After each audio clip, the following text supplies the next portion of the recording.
Good afternoon.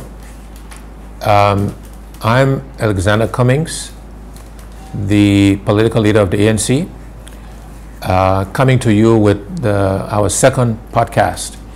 As we suggested the last time we had a podcast, we said we'll do this monthly, where we have the opportunity to share with you activities, what we've been up to over the past 30 days or so. And we would take questions, comments, suggestions from everybody who's listening. So let me first of all start by apologizing for us starting a few minutes late. Those who know me well know I like to start on time, and I'm disciplined in that in many other ways. So my apologies for the slightly delayed start. Let me also remind you that in our first podcast, we shared with you our background, upbringing, growing up in the Point 4 area, and then Fiamma, going to demonstration, and then CABA, working at LBDI. We talked a little bit about my international business experience, just to give you some context. And then we touched on many other topics last week, primarily taking your questions, comments, and suggestions. But the first thing I want to talk about today is this whole, hoopla around the CPP. Let me say in this very public and fashion and direct manner that I, Alex Cummings, on behalf of the ANC, so I personally and the party, we are committed to the CPP, the collaborating political parties.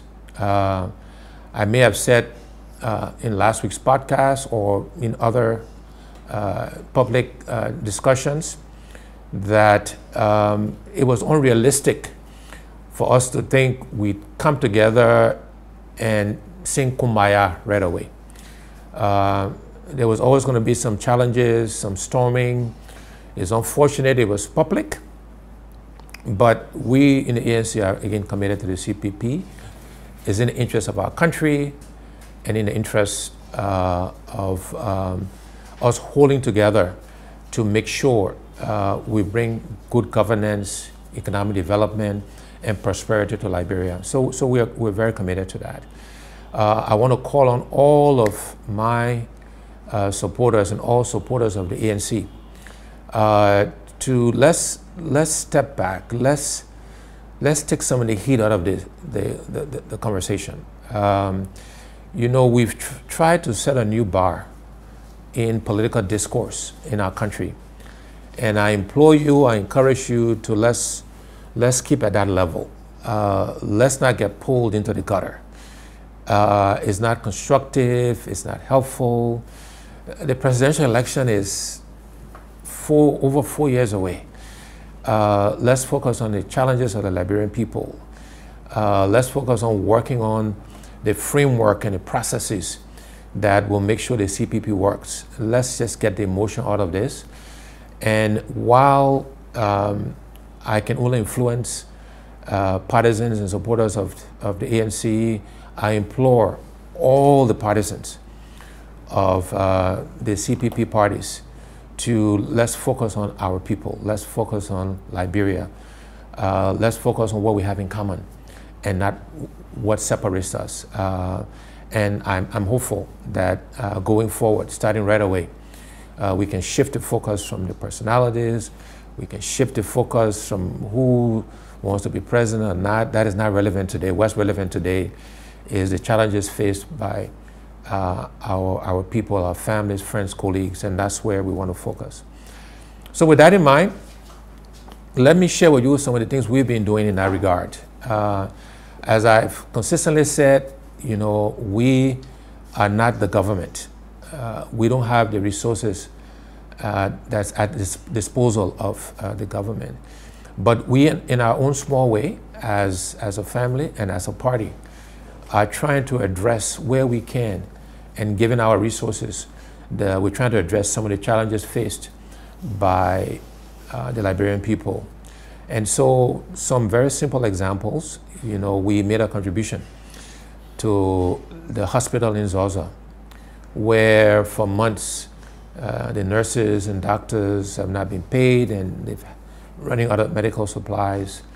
And through the request of one of our legislators, Bayan Howard, we made a contribution to that hospital that was very well received, that put bread back on the tables of nurses and doctors, and some small contributions to medical medicines and supplies in that hospital.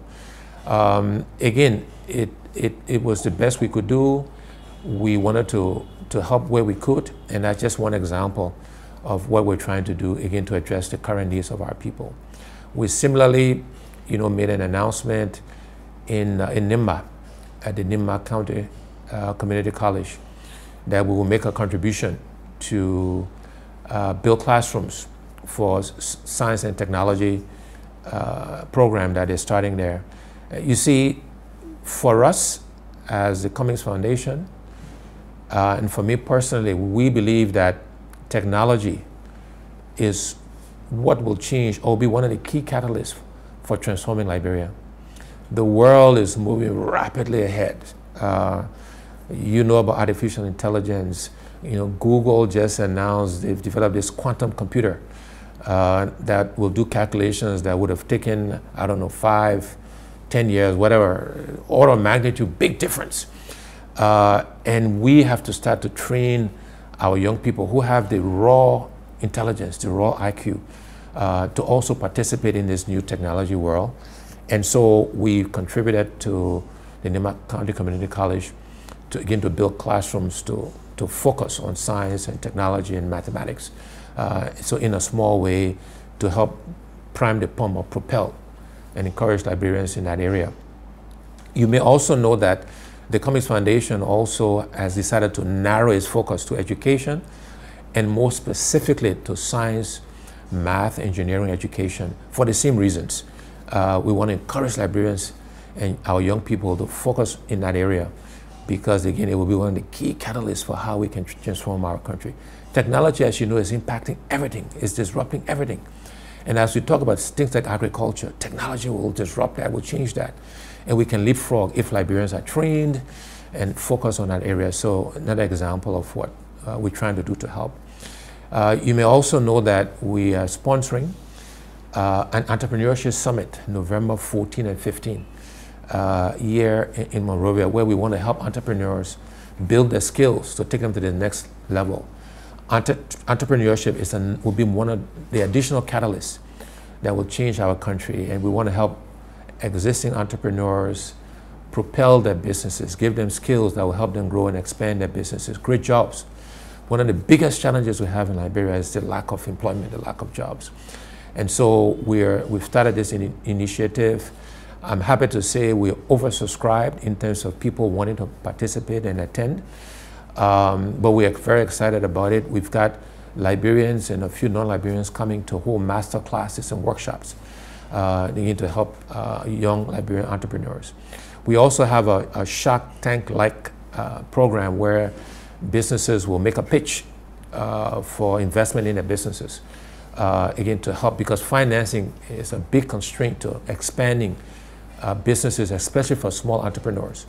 And so we'll have a Shark Tank-like program. They will make a pitch, and we'll pick 2 businesses that will provide funding to help them grow and expand their businesses. So very excited about that. And then we continue to, work on solutions for the challenges faced by the economy. As you may know, Liberians are struggling. The economy is in very bad shape. And I would like to be fair and balanced, that changing and transforming the economy and doing the things necessary will not be easy. It's going to be tough.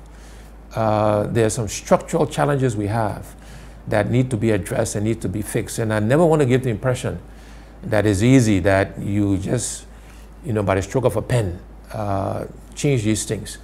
But what I will say to you, that it can be done. And we have to start that journey. We have to start making those tough calls. we have to start making choices on where we invest the meager resources we have as a country. We have to start focusing on how can we grow the revenues of our country. So what are those revenue sources? Where can we extract more revenues without putting the burden on the Liberian people? And how can we grow it? How can we protect it? Where are the leakages? Where does the stealing and the corruption occur? How can we plug those holes, right? So the money can be redeployed to help Liberians and to move the country forward. What are those tough choices we have to make where we cannot invest today, but we're going to invest? So for example, we should be making the resources available to areas that generate revenue. You know, what do I mean? To be a bit more specific, we should be making sure the people at the Liberian Revenue Authority have the resources they need to effectively collect revenues for our country. We need to be looking at, because we're still dependent on the extractive industries, meaning, you know, iron ore, meaning gold, diamond, these things. We should be putting focus on how can we get more value from those areas, what resources are required so we can extract more value from those areas so we can redeploy in the right way. We get a lot of resources through duties and through the ports. Is there a different way to think about that? Rather than continue to increase tariffs and increase duties, what about reducing it, allowing more inputs to come in, and so you're getting more cash off a wider base? You know, I often say that many people, Liberians included, prefer to have 100% of $1 rather than 50% of $10. What does that mean? It means you prefer to have $1 than to have 5, right? So if we think differently about duties and tariffs and recognize that sometimes by actually reducing those rates, you encourage more things to come through, and by more things coming through, you actually make more absolute dollars that you can redeploy. That kind of rethink needs to take place, because then the products sold are cheaper for our citizens. That means they can afford to buy more. That means more things come to the port, and that means the government collects more revenue, as opposed to keep increasing tariffs and customs duties, etc. So a rethink of these things is what will help drive our country forward.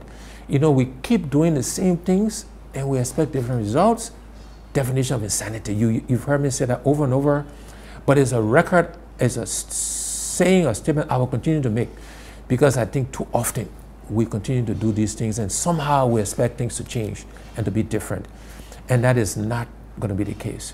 So let me stop there. Let me take any comments or questions or suggestions that have come from all of you, and we'll respond to those. And if not, we can continue to talk about some other areas that, you know, I have some passion for, and areas we're looking at in terms of how we can today, you know, begin to impact the lives of Liberians in whatever small way we can. So Mariah, are there any comments or questions that have come through so far? Yes, we have a few.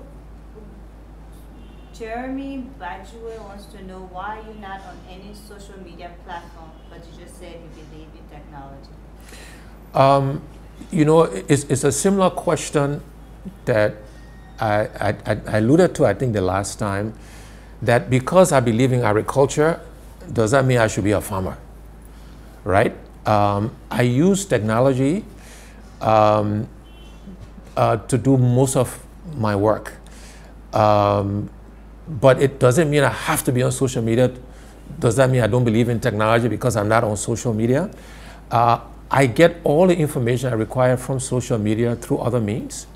But because I'm not an active user, doesn't mean I don't believe in technology. So the idea of equating being on Facebook with therefore means you know technology, I don't subscribe to. It is one way to do it. It is not the only way to use technology. The other question is from Jack on. He says, okay, so William Carter wants you to clarify you working for LPDI. He doesn't believe that you work for LPDI. I don't know how to clarify that. It's true, I did.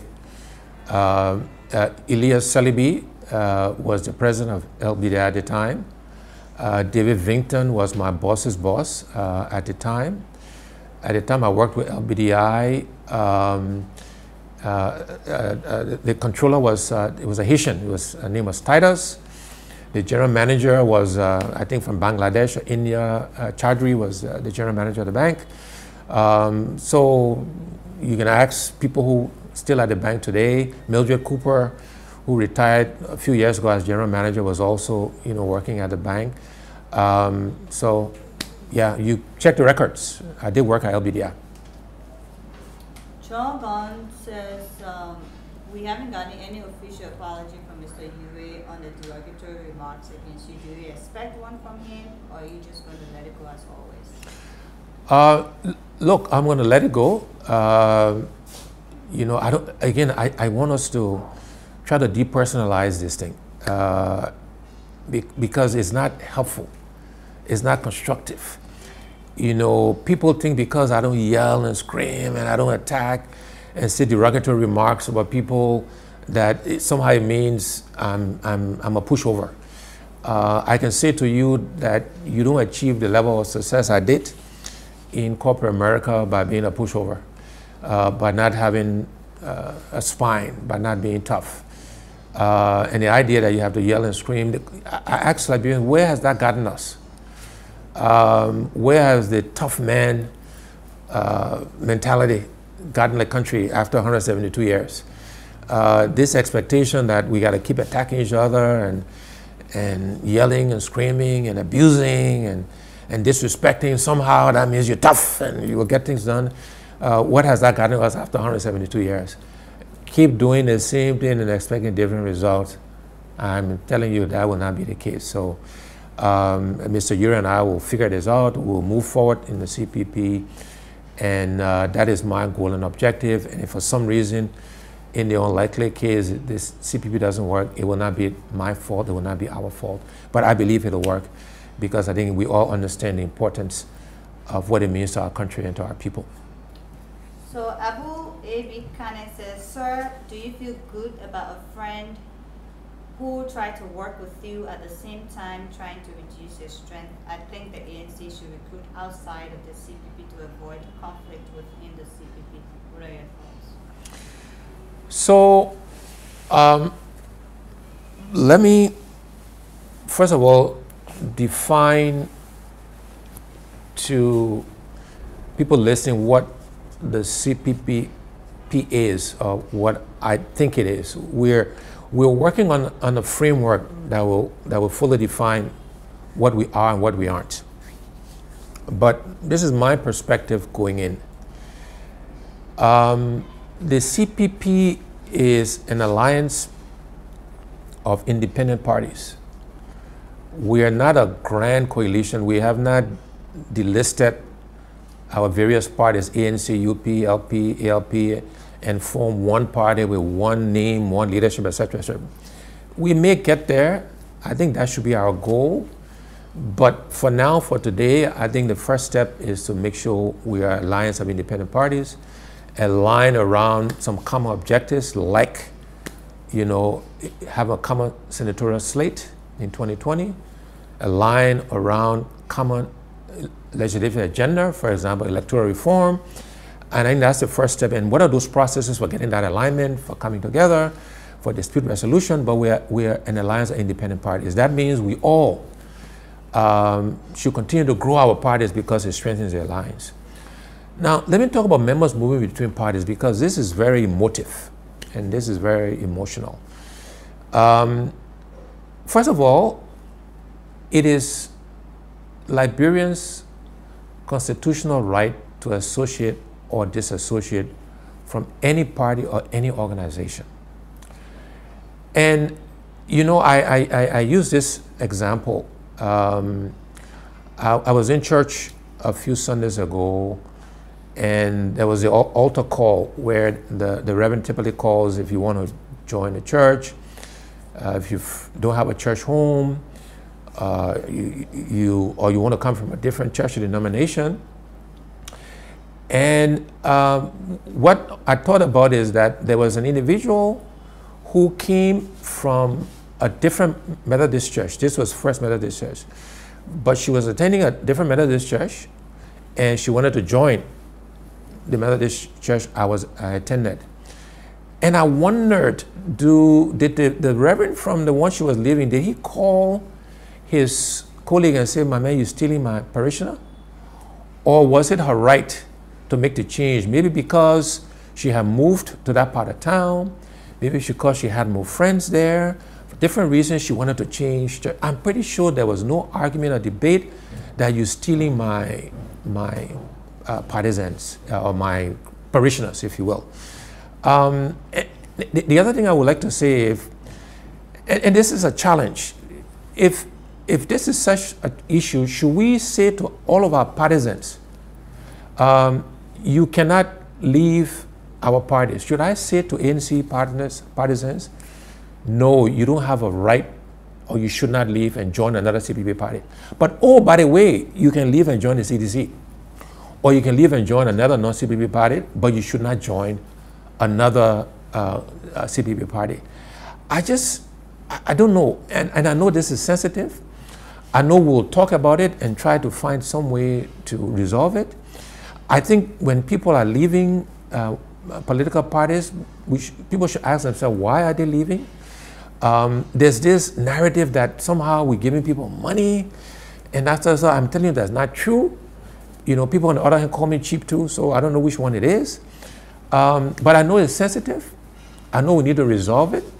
But I just remind people that people make changes within organizations, within denominations. People leave, you know, one religion and go to another, or one church and go to another. We're in the same denomination, and they change churches for different reasons. I use that as an example because it clicked when I saw this happening.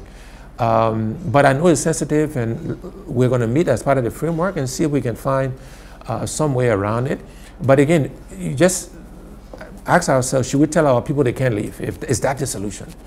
I don't know, but I understand the sensitivity, and again, we'll try to.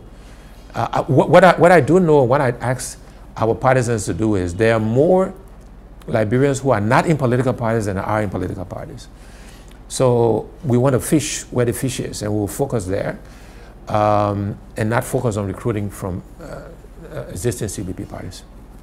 So long answer to your question, but I know there's a lot of sensitivity, and I wanted to try to fully address it. Royal wants to know, says, I believe you're able to change the education sector in Liberia, but please can you tell us how are you going to do it, seeing how bad the sector is? Thanks.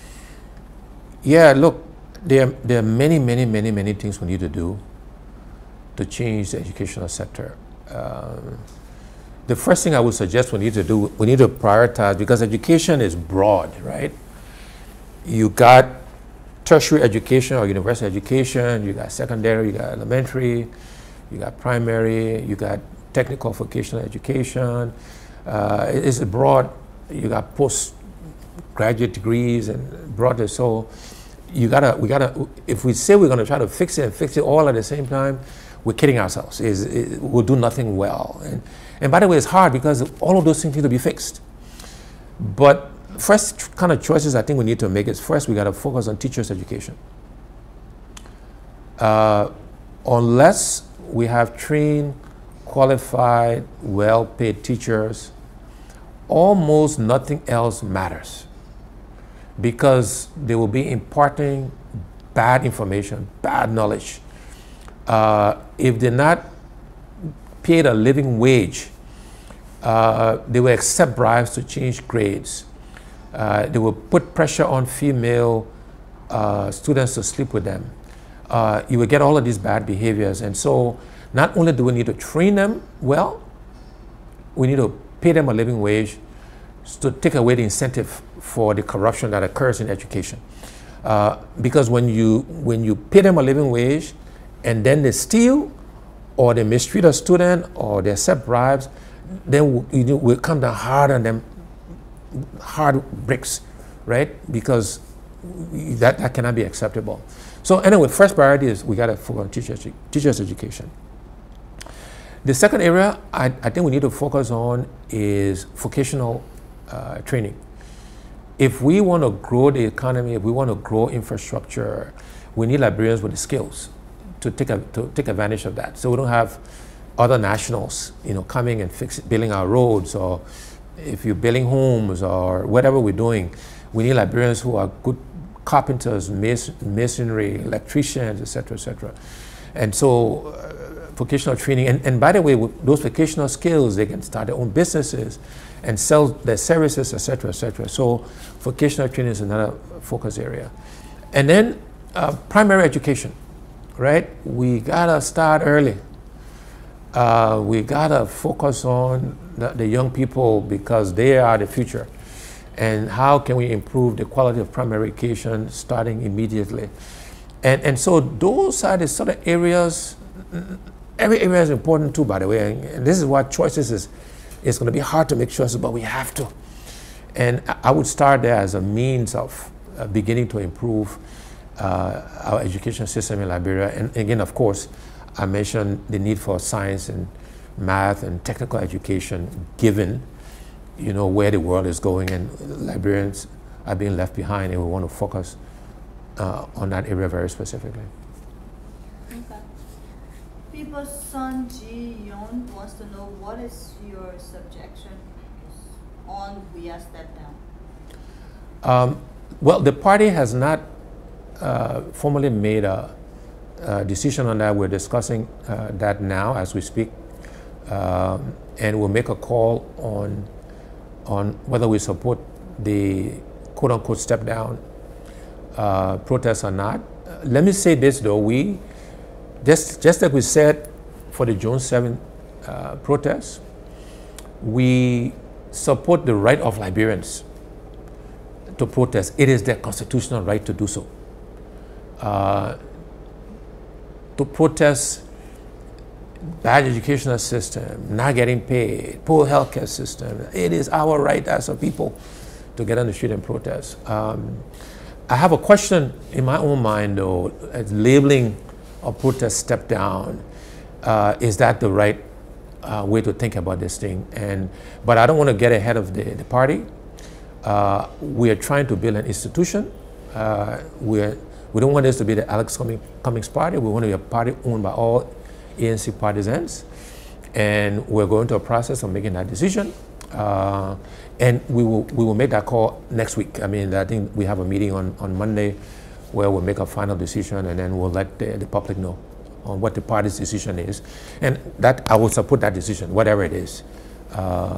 So you will know very shortly on where we are on that decision. Okay. Benedict. Actually, I think this is close to the other question. James Zodua wants to know, why do you keep paying people to protest in Liberia? That is actually a disrespectful question. I'm not even sure I should, give an answer. And no disrespect to the person who asked the question, that is nonsense. And that's propaganda that actually makes no sense. And let's debunk it. I'm not paying people to protest.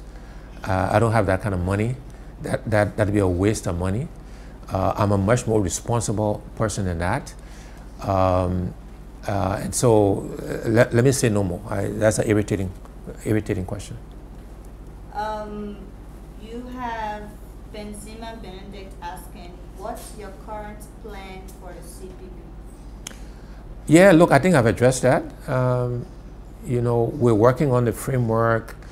We have put a process in place with timelines and to address it. We want to make sure, I want to make sure that when we sign this framework agreement, I want to make sure we've given time for all of the partisans of all of the CPP parties to to understand what we're committing to embrace it, to support it. Because if we don't do that, and just a few people in the room agreed and signed it, that's another reason why it may not work. Because the majority of people who didn't see it, who didn't participate, who weren't aware, will start to fight it. Will start to say, I didn't agree, and you will get all of this distraction. But there is a process that we're working on. We want to sign a framework agreement. I'm hopeful it will happen by the end of the year. So we start 2020 with a framework in place that is not a secret, that everybody knows, that we all agree to live by, and we can call each other out if we're violating the framework. So that's the process we're going through. And again, as I said in my opening remarks, we will work hard to make sure the CPP works. John Sabo wants to know, you're supporting Tai Wongbe as senator. Has any of the other CPP leaders pledged their support? No, and they would not. And this is why a process becomes important, because other CPP parties will likely have candidates as well for NIMA. And this is where I keep talking about the process. How are we going to decide whether is the ANC candidate in terms of Tai Wongbe, is the Unity Party candidate who is the incumbent, is the Liberty Party candidate, or the ALP Party candidate? This framework will help us make that determination on which of our candidates we're going to support, whether it's in Nimba, in Bong, in Mankibi, in Maryland, in Lofa, you know, the list goes on, right? But I, as the political leader of the ANC, will support my candidate, Tai Wongbe, for the senator in Nimba County. And once we decide how we're going to make that selection, and if that process is free, fair, transparent, we've signed up to it, and is executed the way we envision, we will support the outcome of that process. Tai will support the outcome of that process, if it's free, fair, and if it's not him. And I'm assuming that if that process says we should support Tai Wongbe, the other parties will do the same. But in the meantime, yes, I'm supporting Tai Wongbe, I'm supporting Jeremiah Solonte in Bong, because he is our candidate in our county for the Senate. And again, similarly, I'm sure the other parties will have their candidates that they will support, and then we'll come together through this process. We'll figure out who the strongest candidate is, and we'll get behind that person. So one of the CPP parties can win that seat in 2020. Okay. Anthony Nebo wants to know, do you really need to be in an alliance? Good question. The answer, yes, it's helpful. You know, there's no question about strength in numbers. I mean, if you just look at the math, the arithmetic, so I like numbers, right? And if you add, you know, ANC vote, Unity Party votes, Liberty Party votes, from 2017, ALP votes, you almost win in the first round, right? Now, of course, that will not be static, and you know, votes will change between now and then. There will be more voters happening, that kind of stuff. But that's just an illustration of why an alliance is important. Beyond that, though, it's not just important alliance to win. I keep saying that. It's important to govern. We want a big tent. We want an inclusive tent of everybody in there, because we're going to have to make these tough choices in how we're going to change Liberia. We're going to have to make tough choices in healthcare. We can't fix the entire healthcare system right away. We can't fix education right away. You know, we can't put all the infrastructure we want right away. We're going to have to say, look, we're going to finish the road between Ganta and Saclapia first, before we finish the road between, you know, Bassa and Riverside, for example, right? We got to make those choices. And the more people in the tent, those people who from the Bassa Riverside belt can go to the people and say, look, the reason why we're doing Ganta, Saclapia first is because maybe there's more people there, more economic activity, but we'll do this one next. So the more people you got in there who are part of the decision making, the easier you can make choices, you can explain to people, they can be more patient as we transform Liberia. And so for me, this alliance is not just about the elections, but it's about how we need to govern. The other reason why I think the framework is important because we need to be clear on, in addition to aligning around wanting more people from our parties in the Senate, etc. We need to be clear on what are our objectives for Liberia.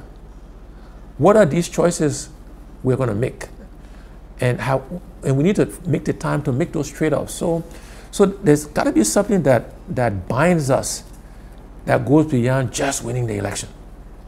Winning the election is not only important because if you don't, you can't implement your plans, right? But it's got to be more than that, right? And it's got to be both if this is going to endure. Because if it's only about winning the election, once you win the election, what's going to keep us together? It will just boom, likely break up. And you have challenges like is alleged that is happening in the CDC today. So for all of these reasons, an alliance, makes sense. Alliances always make sense, and that's why we're very supportive of trying to make this one work. Okay, so Stanley Bushi and Kana Sherry both have similar questions. Are you willing to be a vice president to someone else or not be the lead person of the CPP? That's Stanley. And Kana, are you willing to be a vice president to what kind? Yeah, look, again, I think we need to take the discussion away for now from vice president, president. The elections is 4 years away. And I think that's part of what's causing all of this noise with the CPP and with our partisans and all of this emotion. And we need to focus on the senatorial race, which is 2020. That's close. 2020 comes before 2023. Let's figure out how we can work together to win most of the Senate, to get the right people in the legislature. Because I can yell and scream all I want. You all listening can yell and scream all you want. It doesn't matter.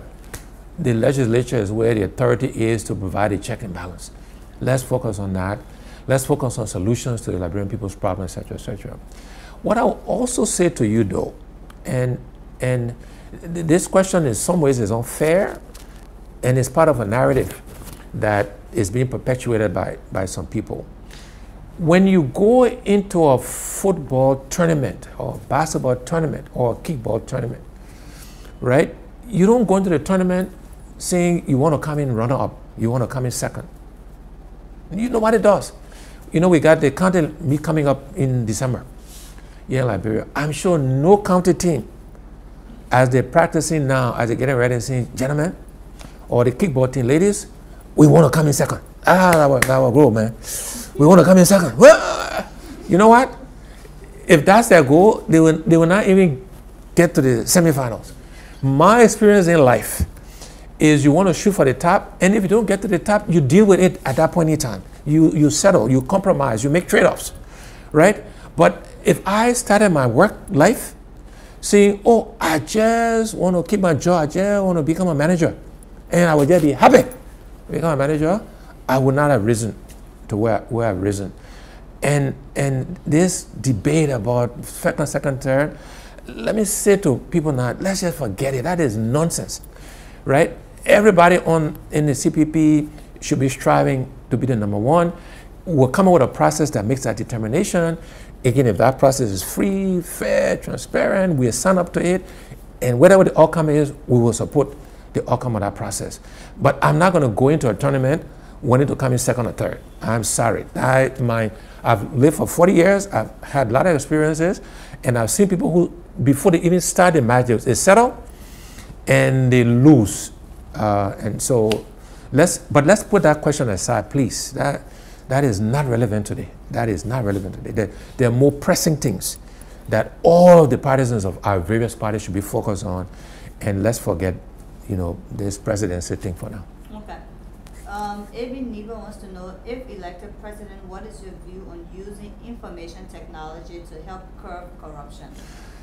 Again, I don't want to talk about if I'm elected president. That we get into this cycle. Let me just talk about the importance of technology across the board.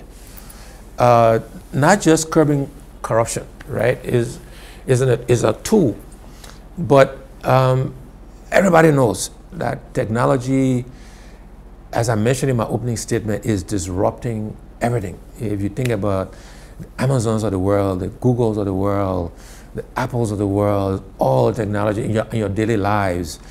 You take pictures and you put it on social media. You can get to your friends. You can transfer money by mobile technology. It's disrupting agriculture. It's touching everything we do. So yes, technology will help us curtail corruption among many things. Technology will help Liberia leapfrog some of our challenges, some of the things we're not going to have to go through all the steps that other countries have gone through if we embrace technology. This is why the Cummings Foundation is focused on science, math, engineering, technical. This is why we support a STEM school on Dupo Road of young kids that covers all subjects but is focused on the sciences. This is why when we agreed to support the Nemakonde Community College, we were very specific in saying we want our support, our contribution to go towards science and technology and engineering and math. And they said, we need classrooms, we want to start this program, and we said, fine, we'll contribute to that. So technology will affect everything, including corruption, and that will happen whether I become president or not, right? We got to focus on technology. So plenty of people want to know what you do when you become president, because there's another question that says, assuming you are elected today, what will be your key priority areas for the first 100 days? Again, this is what I think should be the priority of anybody who become president. So, and by the way, let me just say to people on the podcast that I'm being deliberate in trying to avoid this question around the presidency because it's proven to be very divisive. And my goal and objective is about how can we improve the lives of the Liberian people. And I want to demonstrate in actions, not just words. That's what we should be focused on. And so priorities, I think, should be for anybody who, assumes leadership in our country. The first one got to be around the economy. Got to be around the economy. And so the first 100 days, whoever assumes that job has some time now, between now and 2023, to have done very detailed work around the transformation of the Liberian economy, and should hit the ground running when they assume that role. And that's in the first 100 days and the entire 6 years or 5 years if they change the term of the presidency, right? But the economy is the first priority. The second priority, which also supports the economy, is revenue generation, right? Because we can talk about fixing education, health, all of these things, without money, it will be talk, right? So again, having plans going in on how we will increase the revenues of our country, right? To invest in all of these areas we need to invest in. And increasing revenue means you not only grow that revenue, but you take waste out. In fact, you got more control. This is where the corruption comes in. This is where being smart about how you spend your money. So the existing revenue you have today, right? How can you maximize it by reducing the leakages and then prioritize on how you grow it? During the elections, when we had the debates, I said we needed to not spend too much time on this $500 million number. We need to think about how we can grow it to $2.5 billion, and then many people, including Mariah here and her friends, you can't do this thing, right? We are adjusting it. But anyway, revenue growth is part of what has to be a priority. Job creation, again, ties to the economy. How can we create jobs for our people? It's going to be a priority. And then some simple things we should do is, setting the example as leaders, following the rules, going to work on time. These things sound simple, but they are not unimportant, right? Following the traffic rules. I often say to our diaspora Liberians, right? Somehow they follow the rules in the UK and the US and wherever they live. And then somehow they get to RIA, you forget all the rules, right? We got to have a country of rules, of laws, and the leader got to set the example. We got to follow the rules, we got to obey the rules. And those are simple things, but very important to set a new tune, a new direction in terms of how we move the country ahead. But again, I would suggest that anybody who is successful in leading our country should set those examples. You can't tell people to go to work on time and you don't. If you tell people to be to work at 8 o'clock, you go 10 o'clock every day, they will come at 9:45. If you tell people not to steal and you steal, yeah, right, they will steal themselves. They're not stupid, right? You got to set an example and you got to start from day one. In fact, not even starting from day one, we got to start now. Setting those examples. One of my favorite sayings is the best predictor of future performance, future behavior is past performance, past behavior. So we need to start setting those examples today if people are going to believe that we'll do it, come, January 2024. Okay, so we've had a few of these questions, so put them together. I guess they want to know, why can't you run as senator come 2020 since you mean well for the Liberian people? And someone else is saying, why can't you contest in Maryland County as senator come 2020 for being president? So the senator 2020. Sure. Yeah, look, good question. First of all, the Senate is a very important institution, and senators play a very important role in our governance. And as I said earlier, the legislature, Senate and House, needs to play their role as the first branch and provide the checks and balance required to appropriately govern our country. And so a very important role, very important job. Again, there's this narrative being painted that I think I'm too big for it, and I wouldn't want to be president, all that kind of stuff, which is not true. But let me tell you why I personally don't want to pursue the Senate today. One is the Senate agenda is set primarily by the President pro tem, similarly in the House by the Speaker. And today, unfortunately, both those roles are held by the ruling party. And if I went into the Senate, and I'm sure I could have an impact, because I will be viewed as a threat, because I am viewed as a threat, there will be determination that I'm not successful. I believe there will be determination that bills are proposed and stuff that will not see the light of day. And that's one of the reasons why I'm not sure if that would be a good use of my time, given what is the reality. We just got to be real here, but the situation we're faced with today. Similarly, that's why I don't make public of the businesses I invest in that create jobs. In fact, there's been a real life case, I'll say to all of you listening, that a suspicion of a business that I'm invested in, and some group of people went and attacked their equipment and the generator room and that kind of stuff, claiming that they were trying to hurt a business I was invested in. And of course, they're hurting people's jobs, and we got partners in there, et cetera, et cetera. And so that's what I'm saying. If I went to the Senate, there will be determination, because I'll be viewed as a threat to make sure that there's not success and things we want to do. The second reason why is also real for me. Is a fact that politics anywhere in the world requires resources, right? And if I went into the Senate, I would want to play by the rules. I would want no conflict of interest. I would want to be doing no sort of business, or I do consultancy now because of my experience.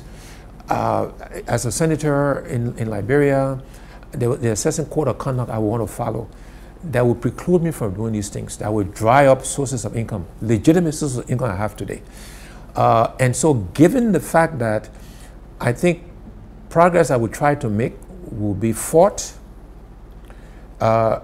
combined with the fact that because I want to be a full-time senator and do it the right way, that it will drive some sources of revenue that I need to fund the foundation, to fund these programs, that kind of stuff.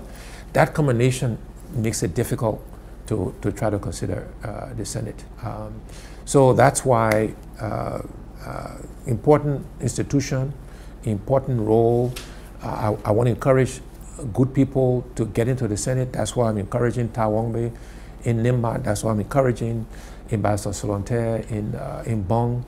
And we'll identify candidates in all 15 counties to run. Because I understand the importance of that institution. For those two reasons, it doesn't make sense for me at this point in time. Okay. We have a question here, a couple of questions. But I would take one or two more because, right. As you know, I have a 4 o'clock and I like to be on time and not keep people waiting. And again, people know this will not be my last podcast. We're doing this every month, and we'll also do some radio interviews from time to time as well. But let's take the last 2 questions. Okay, so the one question here, 2 persons has asked about the same-sex marriage or gay question. Do you support same-sex marriage? Joseph Allah is asking, and another person said, is it true that you support gay? Yeah, no. I mean, look, the same question, and this is a narrative that's been played and used politically. I do not support same-sex marriage. Never have. As a Christian married man, that's not a lifestyle I support, and that is not a lifestyle the Liberian people generally support. You know, I often say to people as well that, you know, that is not a priority for most Liberians today.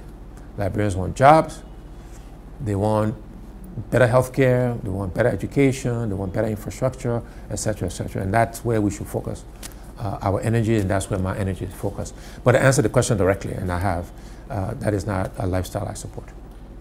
And the last question I guess would take so you conclude is, what is your position on dual citizenship? We've had 3 of those questions. Yeah, I support dual citizenship. You know, if you look around the world, most countries, or let me say many, because I have not done empirical work. I think most, but many, even if not most, allow dual citizenships.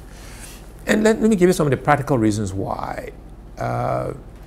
You know, I think I was talking to a Nigerian friend and colleague. Nigeria has had dual citizenship for over 20 years or more.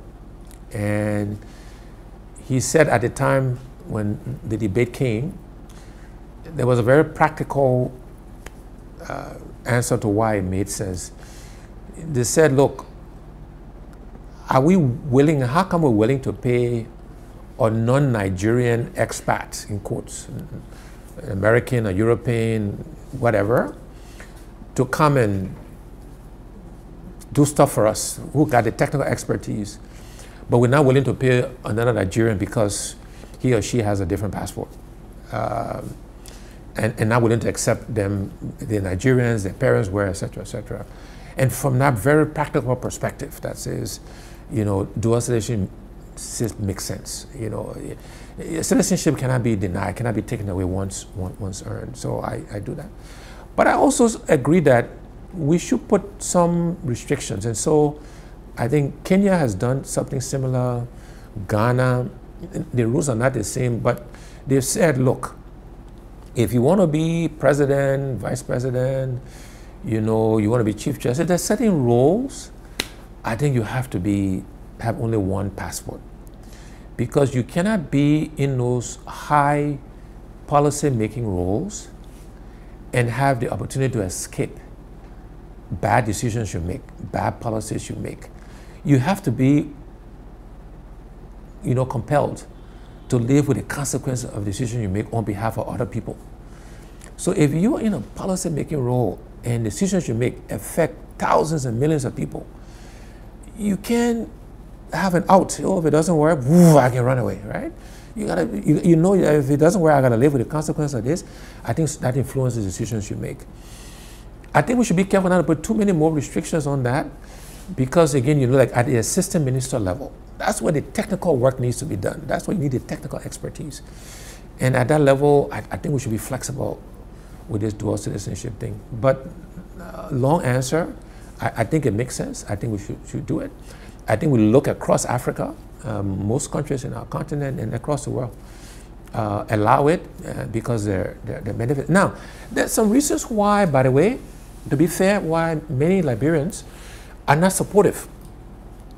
Because they've seen the behaviors, unfortunately, of a few diaspora Liberians who've come home, done bad things, stolen, and they can leave and no consequences, right? I mean, of course, Liberians in Liberia with only one passport steal and do bad things, there are no consequences either. But the fact that they can leave and walk away, Liberians are reticent, and you can understand that, right? I mean, so we got to be sensitive to both sides of the argument, and not be condescending, and just understand why people feel the way they do, and try to explain and help them understand the values or the benefit, why it makes sense. You know, unfortunately, again, not many, but a few diaspora Liberians come in and kind of look down on people here, and I say very condescending, you know, and because, you know, you've had the blessings of being able to go to a different country and get different sets of experiences, you know, doesn't make you any better. And again, this is very few people that do this, by the way. Most Liberians are, you know, understand this and that sort of stuff. But those few examples of when that happens, it colors things for everybody. It paints everybody bad, even though the majority of the diaspora Liberians don't do these things. And I want to make that point. But a few do, and it makes it difficult for the others who don't do that. But look, let me end. It's a little after 4. As I say, I have somebody actually waiting. We're in, by the way, we're in the lobby of the Cummings Foundation, and so people are actually waiting outside to come and see me. You know, just for the record, I spend most of my time here at the foundation office, business calls, meeting people, etc., etc. I spend about a day, a week or so at the party office, so I'm not, you know, contrary to popularly driven and in the political stuff every day of my life. But I want to thank you again for those listening in. Thanks for your questions, all good questions, except for the one that says I'm sponsoring protests. You know, that really pisses me off, and it shows a lot of ignorance. But all good questions, all challenging questions, and I welcome your questions, comments, and suggestions. I thank you very much, and I look forward to having this discussion in the next 30 days. God bless you, and God bless Liberia. Thank you very much.